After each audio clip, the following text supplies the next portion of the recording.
Hello, எல்லோருக்கும் வணக்கம். இன்றைக்கி நம்ம கொள்ளு இட்லி பொடி அரைப்பது எப்படி என்று பார்க்கலாம். அதற்கு இந்த கிண்ணத்தில் 2 அளவு நான் கொள்ளு எடுத்துட்டு அதை நல்லா பொன்னிறமாக வறுத்துட்டு அதை ஆற வச்சுக்கிட்டேன். ரெண்டாவது அதில் 2 ஸ்பூன் அளவு உளுந்து எடுத்து வறுத்துட்டேன்.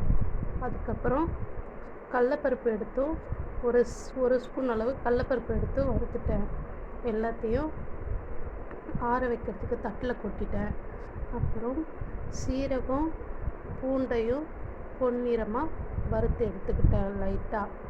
அப்புறம் காஞ்ச மிளகா நம்ம காரத்துக்கேற்ப அதையும் வறுத்து எடுத்துக்கிட்டேன்.